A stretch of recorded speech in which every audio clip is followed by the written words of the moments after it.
मी सबुरी रवींद्र पवार आपल्या पुढे सादर करीत आहे एक पात्री प्रयोग. मी रामाई बोलते. माझं नाव रामाई.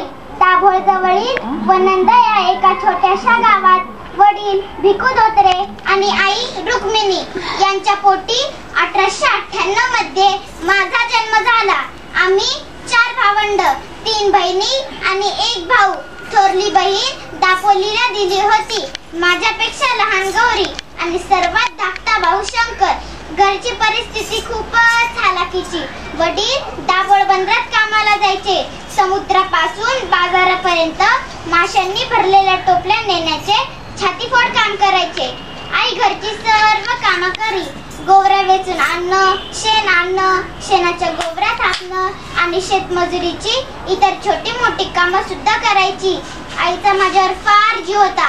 सारखी ती रामी करायची. घरात मी आईला सगळ्या कामात मदत करायची. झाडझुडीपासून पाणी भरण्यापासून ते अंगण सारवण्यापर्यंत. शिवाय शेण आणणं, शेणाच्या गोवऱ्या थापणं आणि ते विकणं या सर्व कामात मी आईला मदत करायची.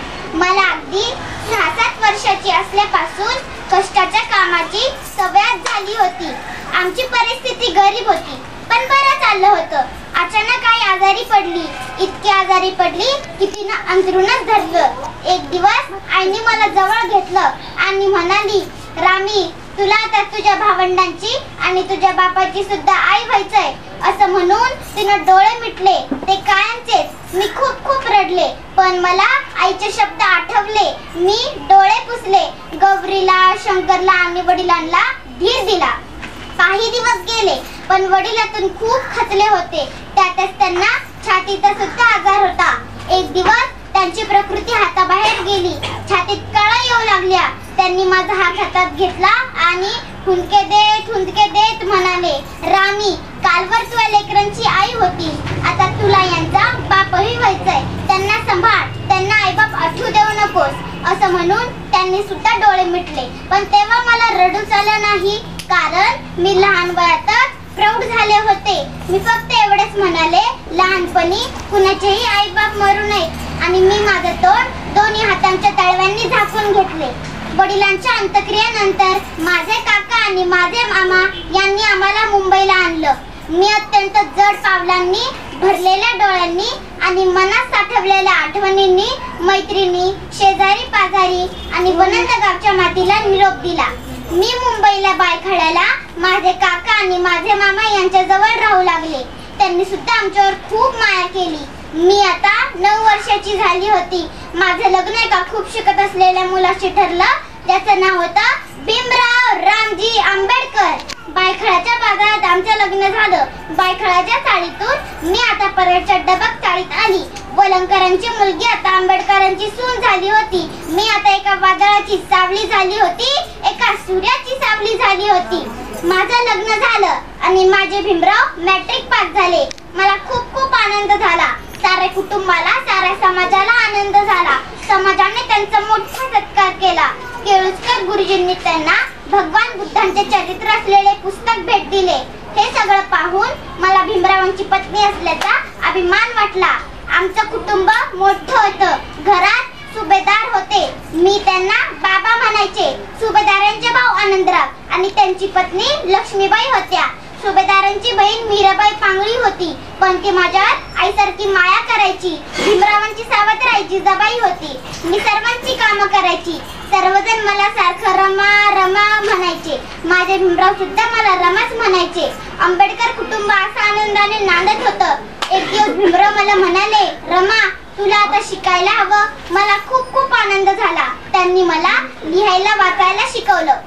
काही दिवस गेले. मला एक मुलगा झाला. सर्वांना आनंद झाला.